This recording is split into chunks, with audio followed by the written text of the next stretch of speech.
नमस्कार गणेश भाऊ. नमस्कार. शेतकरी कुठले दादा? हे चेअरमन आहे डेअरीचे. कुठले चेअरमन? कोरेगाव. नाव काय तुमचं? श्री स्वामी समर्थ दूध डेअरी कोरेगाव. कोरेगाव. आपला जिल्हा कोणता येतो? नगर येतो, अहिल्यानगर. अहिल्यानगर. तुम्ही प्रॉपर कर्जत मधले का? हा, कोरेगाव मध्ये. कर्जत कोरेगाव मधले बरोबर. कोरेगाव. तर तुम्ही आज किती गाई खरेदी केल्या गणेश भाऊकड? 7 गाई खरेदी केली. 7 गाई. तर साईनाथ मामाचे गणेश भाऊचे यावर कसे वाटले? छान वाटले. व्यवहाराची काय अडचण नाही. गाय किती प्लस मध्ये आपल्या गाय आहेत ना 20+ सगळ्या.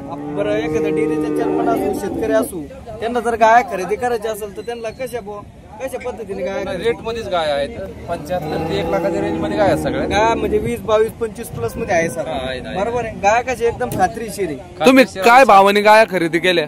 75, 80, 85, 1 लाखापर्यंत. बरोबर. तुमची सरसगडपट्टी 71च्या भावाने बसली बरोबर. हा, बरोबर आहे. तुम्ही इथं बघितल्या क्वालिटी कशा वाटल्या तुम्हाला? छान वाटली. किती पासून किती पर्यंत गाई इथं? काही 70,000 लाख रुपयापर्यंत. बरोबर आहे ना. तर गायांची ब्रीड कसं आहे? चांगलं. ब्रीड चांगलं आहे ना मार्केट मध्ये? हा. ब्रीडच्याच गाई राहत्या सगळं. तुम्हाला यांनी काही व्यवहारात जबरदस्ती केली का? नाही, जबरदस्ती काय विषय नाही. खुशी झालेल्या यावरच समाधानी आहे का? समाधानी.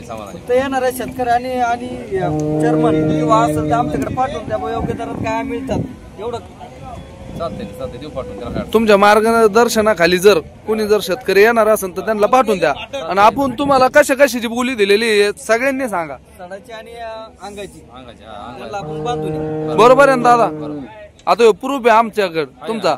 तुम्ही कधी या तर तुम्हाला काही चेंज करूनच भेटणार. आता हे युट्यूबच्या माध्यमातून तुम्ही आलेले होते माझ्याकडे. आता हे युट्यूबला जाणार. माहिती दिल्याबद्दल आभारी. या मित्रांनो त्यांनी ना 7 गाई घेतलेले. 7 गाई बघा. एकच गाई शिंगडी फक्त त्याच्यात.